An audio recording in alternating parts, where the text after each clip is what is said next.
আমার জায়গা থেকে আমি কাজ করার চেষ্টা করব, আপনাদেরও সহযোগিতা।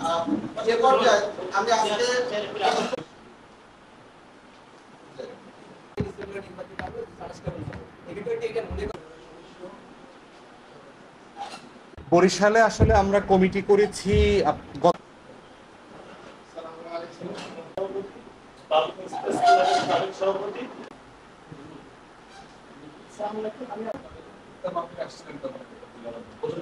আমার টং দোকানদার দিছে, আমার গরিব মানুষ দিছে, আমার ফকির মিসকিনরা দিছে।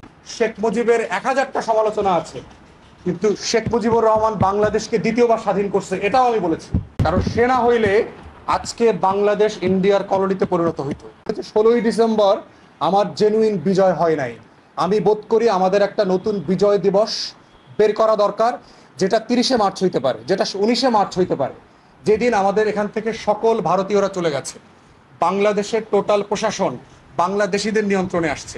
দেখেন, সরকার নির্বাচন কোনটা আগে হবে না হবে এই ব্যাপারে আমরা বারবার বলেছি যে যেটাই করেন দুইটা জিনিসকে এখানে মাথায় রাখতে হবে।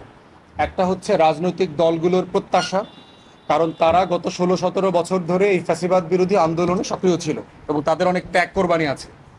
দ্বিতীয়ত হচ্ছে গণ অভ্যুত্থানের তরুণদের আকাঙ্ক্ষা, কারণ দিন শেষে গোলটা কিন্তু সে করছে। ক্যান্টনমেন্ট উড়াই দেওয়ার কথা বলছি না, বলছি, কথা সত্য। তারপরে প্রেসিডেন্ট চুপ্পুকে একটা খারাপ কথা বলছি, এটা সত্য, কিন্তু সেনাপ্রধানকে ওই গালিটা দেই নাই। মিডিয়া কি করেছে, চুপ্পুর আগে ওই যে কথাটা বলছি ওইটা কেটে নিয়ে সেনাপ্রধানের আগে যোগ করে দিচ্ছে। এখন কোন দিন কথাটা বলা, বক্তব্যটা কোন দিনের? 5ই আগস্ট বিকালবেলা যখন বক্তব্য দিচ্ছি তখন যাত্রাবাড়িতে গণহত্যা চলছে, তখন রামপুরা ব্রিজে বনশ্রীতে গণহত্যা চলছে, তখন সাভার আশুলিয়াতে আমার ভাইদেরকে লাশ পোড়ায়া মারতেছে। সেই দিন তো আপনি কি আজকের মতো সুশীল কথা আমার কাছ থেকে আশা করতে পারেন?